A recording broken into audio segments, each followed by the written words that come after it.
here we are again. And surprise, surprise, this one's actually a holiday edition of the Stakeout.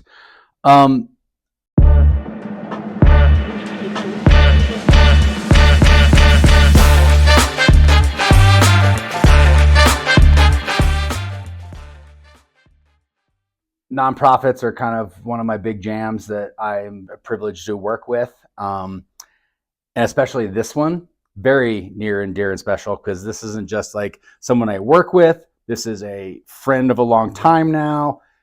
His stoke could be more than mine at points, and if you can believe that. But I've got this amazing man with me here on the Stakeout today. I'm going to let him introduce himself and then just kind of give me, job title and then we'll kind of go from there. Yeah. Hey, everybody. Seth Ehrlich from SOS Outreach and Executive Director over there. I have been with the organization now 18 years, and it is an incredible effort that actually celebrates its 30th year as an organization tomorrow. So our official birthday is tomorrow of the founding. And what we do is work with kids through the power of skiing and riding and being on the mountains and trails to build strong relationships between adults and kids, and then integrate service learning and leadership development. And we do that across 15 locations, 3,000 kids. Steamboat is one of our core sites, and it is an awesome program that we have. And to the intro there, yes, I am the chairman of Stoke, is also the core part of my job. Yes, and you learned it here on the Stakeout. So with that, how did SOS get started? Yeah, so 30 years ago. 30 years ago, timing. Tomorrow, That's amazing. There was a meeting in Vail, and it was back in the days when snowboarding was new, questionable on resorts. There were a lot of resorts who were talking about it not being welcome anymore, and Vail was one of those in conversation as to whether or not snowboarding would continue. And so a group of snowboarders, and it started out of the snowboard school, got together to put a positive spin on snowboarding. And so originally they put on competitions. Actually, the first half pipe competition on Vail Mountain was an SOS Outreach event, and raised the money from registration and then donated it into community organizations. Perfect. 2 years into doing that, said, there is a much larger opportunity here. We can do something with this. Raising money's awesome. However, the power of the sport is so real. Yep. And so it started in 95, 96 with kids coming out of Metro Denver. And we had less than 40 kids that first year for a one-day program. And it just kept growing from there. Yep. Snowboarding, and then added skiing, and then added year 2 and year 3. And now we work with kids from 4th grade through high school graduation and beyond. And again, anchored everything through the power of the outdoors. Yep. To build strong relationships and create change. It's amazing. Yeah. I've had the privilege of actually meeting some of the kids, riding some of the kids, yep. Meeting and hanging out with the kids that are now adults that have gone through the program and are now like doing their part of giving back. To me, that's always been one of my favorites, is those that were in the program that come back to be a mentor. Yeah. It is hands down one of the coolest things. I even talked to other like nonprofits about that. I'm like, do you know about SOS? Because you should see, because I see it in other nonprofits, but not as much as I see with you guys. It's wild. This is, as I joke, but am completely serious about that. It's like having a Navy SEAL team. Like, these kids are unreal. And we started this alumni program 3 years ago, led by an alumni member. So program graduate, we said, let's figure out how we can engage graduates after the program. And now we have over 50 kids who are involved as volunteers, mentors, or paid staff with the organization. 2 of them are board members. I mean, it is now catching fire, and we're providing passes to them, and they are fully engaged in this full circle movement. But again, it goes to the ability to be a part of a community larger than yourself. Yep. And it's a really cool thing that you get to do when you share a passion with someone. It's awesome.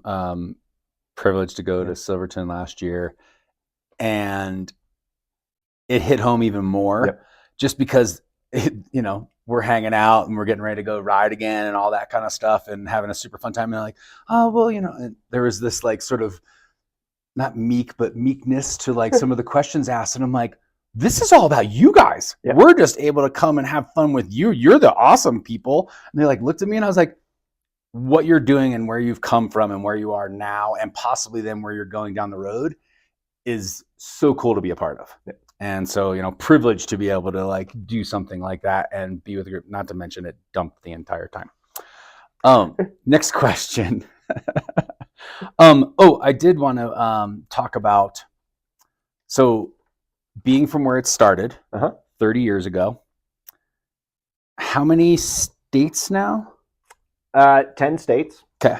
15 communities, 24 mountain resorts. And so as far east as Detroit and as far west as Seattle. Oh, it's amazing. That is like the coolest. Yeah.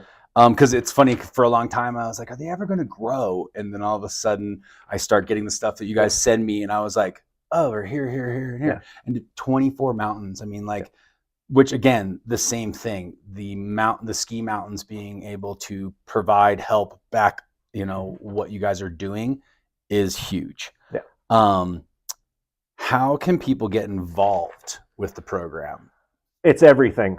I mean, really look us up, sosoutreach.org, SOS Outreach on social handles. And first off, sign up for our newsletter, get involved, get updated as to what's happening. If you are in proximity to one of our 15 locations, you can come out, join for a ride day, come out and you can intern, host in one of our kids for an internship site. You can be a volunteer, you can be a mentor. There's all kinds of different ways you can get involved on the program side. Jackets, pants, goggles, gloves, hats. We provide that for all 3,000 kids so that there is no barrier for them to be able to participate on the hill. So if you have lightly used gear, any of those 15 locations need it so that we can keep this flow going with kids, because not being able to have a kid in our program due to not having gear sucks.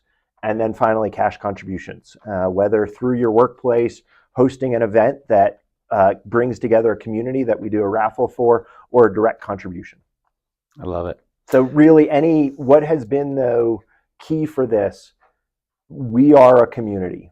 SOS Outreach is a community, and if you just lean in and be a part of our community, it's how you can get involved and how you can really impact the mission, and all of our kids benefit from that.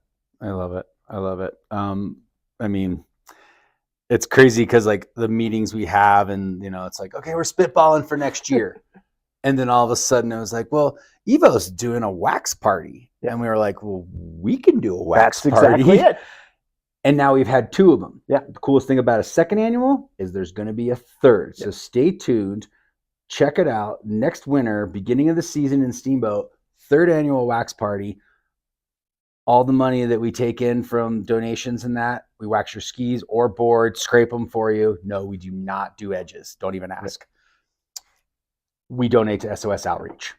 An incredible, super fun time. Local beverage place hosts us, the bus stop, Storm Peak Brewing.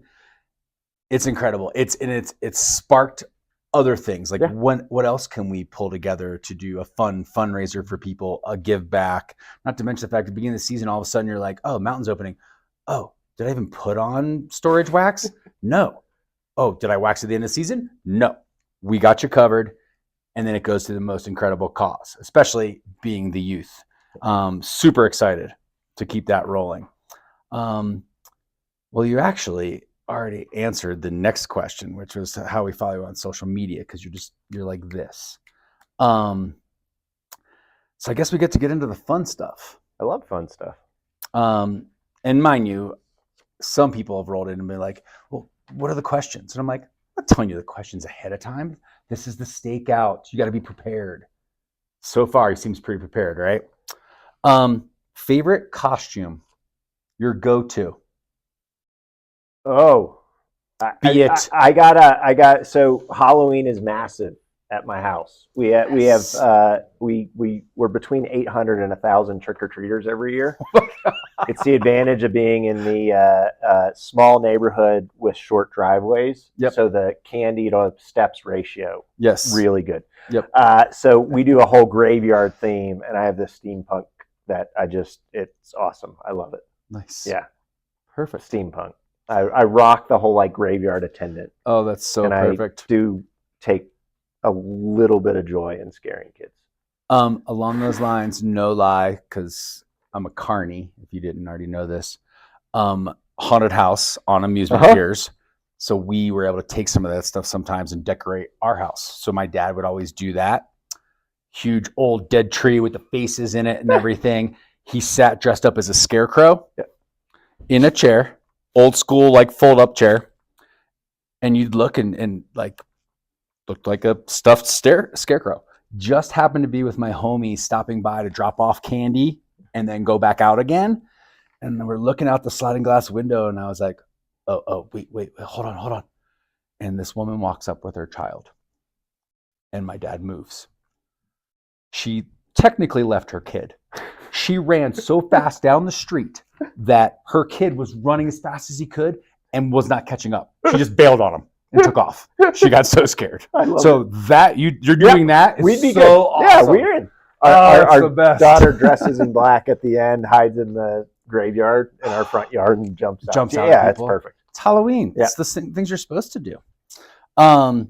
This one's one that I just kind of came up with for fun, just to see what people's likes are, their things that are their jams. You're stranded on an island. You get one type of food, like a favorite, and a drink. What would your last sort of meal be? Oh. And it's not something that might sustain your life on the island or good. like I'm not eating this every day for the rest of my life. But you never know. My favorites, I would. Oh, wow. Oh. Mm-hmm. The drink would be coffee. Okay. I just love the smell, the whole experience. Mm-hmm. It'd be a steak. Ooh, steak and coffee. I've never done that combination. Now I got to do it. Now you're gonna have to try it. See how it I goes. don't know. I wasn't ready for that one, but yeah, I do steak and coffee. That's what I do. I'm a sushi ice cream kind of guy. Ooh. And then I'd probably finish with some bourbon. Yeah, that's a good call. Mm-hmm. Yep. I love it. Remember, this is why you tune into the Stakeout, because you get to meet amazing people like this that do amazing things. That smile is literally on he sleeps smiling. I swear to you. Seth, as always, a pleasure, senor. Love you, brother. Love you too. Thanks for coming on the Stakeout. Absolutely. Thank you guys for tuning in. See you next time.